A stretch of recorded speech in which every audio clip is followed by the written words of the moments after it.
जी धन्यवाद मैडम, आपने मुझे इस बजट सेशन में बोलने का अनुमति दिया। एक तो हम जैसे युवा सांसद बड़ी उम्मीद लेकर के आते हैं कि सदन में विपक्ष के नेताओं को सुनेंगे और कुछ सीखेंगे।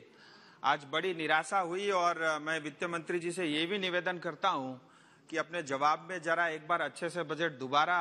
हमारे सब साथियों को बता दे, क्योंकि अधीर जी जो है किसी राशन की दुकान से सारी राशन की लिस्ट ले आए और उसके अलावा उनके बजट में कुछ खास था भी नहीं। पहले तो मैं प्रधानमंत्री जी का और वित्त मंत्री जी को बहुत आभार व्यक्त करना चाहूंगा इस विजनरी बजट के लिए, क्योंकि समय कम है, लेकिन एक दो विषय जरूर रखना चाहूंगा। दुनिया भर में ये कोविड के संकट के कारण देश दुनिया आज जिस स्थिति में है उसके बावजूद भी ये हिंदुस्तान ने दिखाया है कि अगर इरादे नेक हो, गरीबों की सेवा करने की इच्छा हो और इच्छा शक्ति हो तो कोई भी बड़ा सा बड़ा संकट को भी अवसर में बदल करके देश के लिए काम किया जा सकता है। ये हमने इस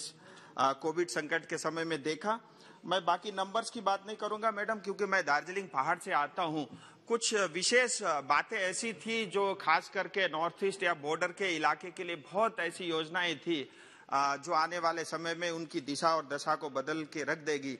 एक बॉर्डर से लगे हुए जितने भी गांव हैं उनके लिए जो योजना लेकर के आई है भारत सरकार वाइब्रेंट विलेज के नाम से,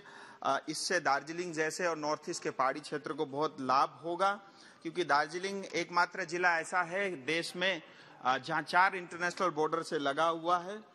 और पर्वतमाला जो एक नॉर्मल कन्वेंशनल ट्रांसपोर्ट के कारण जहां पहुंचा नहीं जा सकता उनके लिए जो रोपवे की व्यवस्था और पोस्ट ऑफिस की सेवा को बैंक की सेवा के रूप में जोड़ने की योजना हो या हर घर जल जैसी योजना हो, ये सब हमारे क्षेत्र के लिए बहुत लाभकारी है। एक दो विषय में जरूर रखना चाहूंगा कि हमारे क्षेत्र में रोड की बहुत सारी जो है योजनाएं अभी चल रही है। मैं वित्त मंत्री जी से निवेदन करता हूं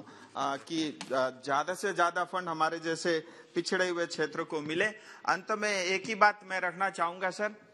आज जिस तेजी के साथ जो है देश विकास कर रहा है और मोदी जी के नेतृत्व में जिस तेज गति के साथ देश आगे बढ़ रहा है, इतनी सारी योजनाएं हैं, लेकिन मुझे ये दुख के साथ कहना पड़ता है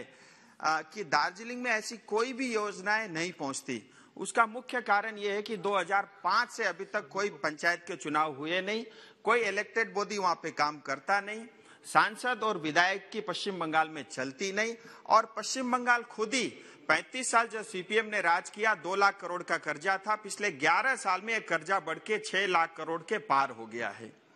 और कोई भी योजना नहीं पहुंचती। और जब आजादी के समय दार्जिलिंग नंबर 1 पे था, एशिया में सबसे पहली बिजली दार्जिलिंग में आई थी, लेकिन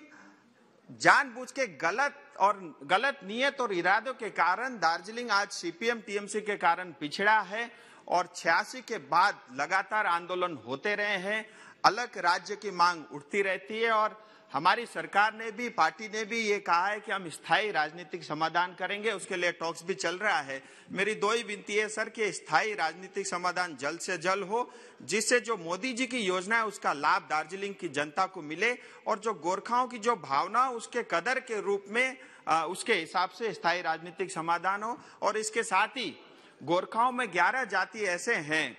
जो एसटी के लिस्ट से छूटे हुए हैं।